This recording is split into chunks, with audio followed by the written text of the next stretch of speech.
بسم اللہ الرحمن الرحیم۔ السلام علیکم ورحمۃ اللہ وبرکاتہ۔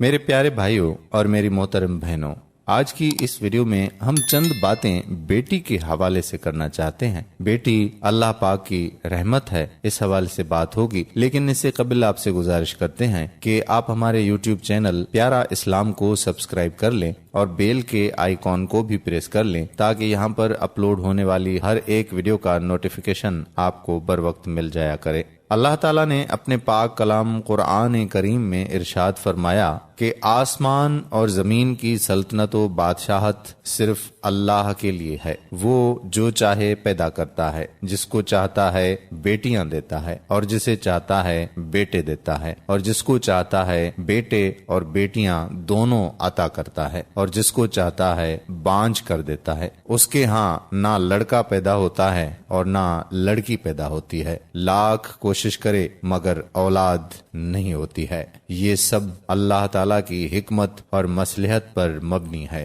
جس کے لیے جو مناسب سمجھتا ہے وہ اس کو عطا فرما دیتا ہے۔ بحوالہ سورہ شورى آیت نمبر 49-50۔ لڑکیاں اور لڑکے دونوں اللہ کی نعمت ہیں، لڑکے اور لڑکیوں دونوں کی ضرورت ہے۔ عورتیں مرد کی محتاج ہیں اور مرد عورتوں کے محتاج۔ اللہ تعالیٰ نے اپنی حکمت بالغہ سے دنیا میں ایسا نظام قائم کیا ہے کہ جس میں دونوں کی ضرورت ہے اور دونوں ایک دوسرے کے محتاج ہیں۔ اللہ کی اس حکمت اور مصلحت کی روشنی میں جب ہم اپنا جائزہ لیتے ہیں تو ہم میں سے بعض احباب ایسے نظر آئیں گے کہ جن کے یہاں لڑکے کی بڑی آرزوئیں اور تمنائیں کی جاتی ہیں۔ جب لڑکا پیدا ہوتا ہے تو اس وقت بہت خوشی کا اظہار کیا جاتا ہے، اور اگر لڑکی پیدا ہو جائے تو خوشی کا اظہار نہیں کیا جاتا، بلکہ بعض اوقات بچی کی پیدائش پر شوہر اپنی بیوی پر، اسی طرح گھر کے دیگر افراد عورت پر ناراض ہوتے ہیں، حالانکہ اس میں عورت کا کوئی قصور نہیں ہے۔ یہ سب کچھ اللہ کی عطا ہے،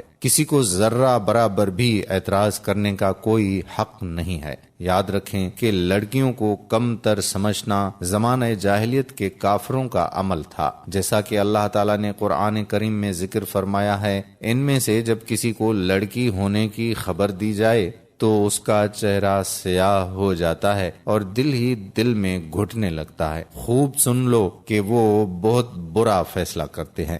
لہٰذا ہمیں بیٹی کے پیدا ہونے پر بھی یقیناً خوشی اور مسرت کا اظہار کرنا چاہیے۔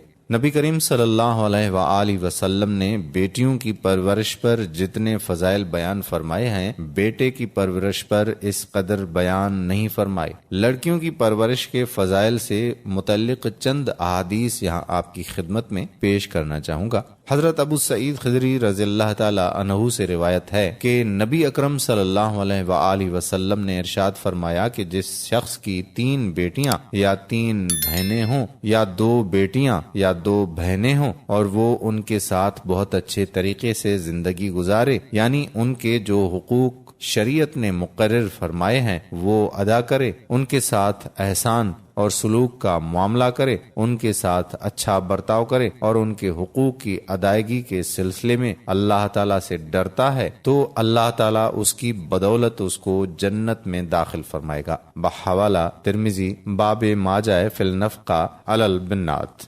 اسی مضمون کی حدیث حضرت ابو ہریرہ رضی اللہ تعالی عنہ سے بھی مروی ہے، مگر اس میں اتنا اضافہ ہے کہ آپ کے ارشاد فرمانے پر کسی نے سوال کیا کہ اگر کسی کی ایک بیٹی ہو تو کیا وہ اس ثواب عظیم سے محروم رہے گا؟ آپ نے ارشاد فرمایا کہ جو شخص ایک بیٹی کی اسی طرح پرورش کرے گا اس کے لیے بھی جنت ہے۔ بحوالہ اتحاف السادات المتقین۔ حضرت عائشہ رضی اللہ تعالی عنہا فرماتی ہیں کہ حضور اکرم صلی اللہ علیہ وآلہ وسلم نے ارشاد فرمایا کہ جس شخص پر لڑکیوں کی پرورش اور دیکھ بھال کی ذمہ داری ہو اور وہ اس کو صبر و تحمل سے انجام دے تو یہ لڑکیاں اس کے لیے جہنم سے آڑ بن جائیں گی۔ بحوالہ ترمذی۔ حضرت انس رضی اللہ تعالی عنہ سے روایت ہے کہ نبی اکرم صلی اللہ علیہ وآلہ وسلم نے ارشاد فرمایا کہ جس شخص کی 2 یا 3 بیٹیاں ہوں اور وہ ان کی اچھے انداز سے پرورش کرے اور جب شادی کے قابل ہو جائیں تو ان کی شادی کر دے تو میں اور وہ شخص جنت میں اس طرح داخل ہوں گے جس طرح یہ دونوں انگلیاں ملی ہوئی ہیں۔ بحوالہ ترمذی، باب ما جاء فی النفقہ علی البنات۔ حضرت عائشہ صدیقہ رضی اللہ تعالی عنہا سے ایک قصہ منقول ہے کہ وہ فرماتی ہیں کہ ایک خاتون میرے پاس آئی جس کے ساتھ اس کی 2 لڑکیاں تھیں۔ اس خاتون نے مجھ سے سوال کیا۔ اس وقت میرے پاس سوائے ایک کھجور کے اور کچھ نہیں تھا۔ وہ کھجور میں نے اس عورت کو دے دی۔ اس اللہ کی بندی نے اس کھجور کے 2 ٹکڑے کیے اور ایک ایک ٹکڑا دونوں بچیوں کے ہاتھ پر رکھ دیا، خود کچھ نہیں کھایا، حالانکہ خود اسے بھی ضرورت تھی۔ اس کے بعد وہ خاتون بچوں کو لے کر چلی گئی۔ تھوڑی دیر کے بعد حضور اکرم صلی اللہ علیہ وآلہ وسلم تشریف لائے تو میں نے اس خاتون کے آنے اور ایک کھجور کے 2 ٹکڑے کر کے بچیوں کو دینے کا پورا واقعہ سنایا۔ آپ نے ارشاد فرمایا کہ جس کو 2 بچیوں کی پرورش کرنے کا موقع ملے اور وہ ان کے ساتھ شفقت کا معاملہ کرے تو وہ بچیاں اس کو جہنم سے بچانے کے لیے آڑ بن جائیں گی۔ بحوالہ ترمذی۔ مذکورہ احادیث سے معلوم ہوا کہ لڑکیوں کی شریعت اسلامیہ کے مطابق تعلیم و تربیت اور پھر ان کی شادی کرنے پر اللہ تعالیٰ کی طرف سے 3 فضیلتیں حاصل ہوں گی: جہنم سے چھٹکارا، جنت میں داخلہ، حضور اکرم صلی اللہ علیہ وآلہ وسلم کے ساتھ جنت میں ہمراہی۔ قرآن کی آیات و دیگر احادیث کی روشنی میں یہ بات بڑے وثوق سے کہی جا سکتی ہے کہ شریعت اسلامیہ کے مطابق اولاد کی بہترین تعلیم و تربیت وہی کر سکتا ہے جو اللہ تعالیٰ سے ڈرتا ہو، جیسا کہ پہلی حدیث میں گزرا، ان کے حقوق کی ادائیگی کے سلسلے میں اللہ تعالیٰ سے ڈرتا ہے۔ حضور اکرم صلی اللہ علیہ وآلہ وسلم کا طرز عمل۔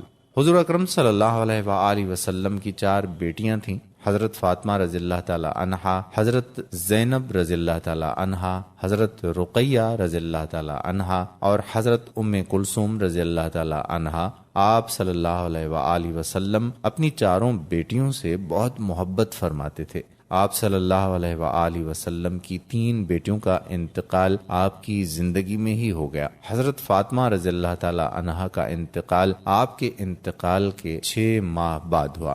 آپ کی 4 بیٹیاں جنت البقیع میں مدفون ہیں۔ حضور اکرم صلی اللہ علیہ وآلہ وسلم حضرت فاطمہ رضی اللہ تعالی عنہا کے ساتھ بہت ہی شفقت اور محبت کا معاملہ فرمایا کرتے تھے۔ نبی اکرم صلی اللہ علیہ وآلہ وسلم جب سفر میں تشریف لے جاتے تو سب سے آخر میں حضرت فاطمہ رضی اللہ تعالی عنہا سے ملتے، اور جب سفر سے واپس تشریف لاتے تو سب سے پہلے حضرت فاطمہ رضی اللہ تعالی عنہا کے پاس تشریف لے جاتے۔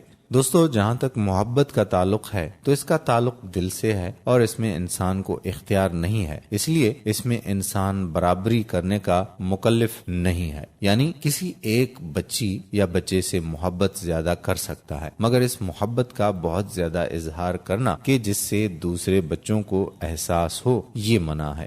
اولاد کو ہدیہ اور تحفہ دینے میں برابری ضروری ہے، لہٰذا ماں باپ اپنی زندگی میں اولاد کے درمیان اگر پیسے یا کپڑا یا کھانے پینے کی کوئی چیز تقسیم کریں تو اس میں برابری ضروری ہے، اور لڑکی کو بھی اتنا ہی دیں جتنا لڑکے کو دیں۔ شریعت کا یہ حکم کہ لڑکی کا لڑکے کے مقابلے میں آدھا حصہ ہے، یہ حکم باپ کے انتقال کے بعد اس کی میراث میں ہے۔ زندگی کا قاعدہ یہ ہے کہ لڑکی اور لڑکے دونوں کو برابر دیا جائے۔ اگر ماں باپ کو ضرورت کے موقع پر اولاد میں سے کسی ایک پر کچھ زیادہ خرچ کرنا پڑے تو کوئی حرج نہیں ہے، مثلا بیماری، تعلیم، اسی طرح کوئی دوسری ضرورتیں ہوں تو خرچ کرنے میں کمی بیشی کرنے میں کوئی گناہ اور پکڑ نہیں ہے، لہذا حسب ضرورت کمی بیشی ہو جائے تو کوئی مضائقہ نہیں ہے۔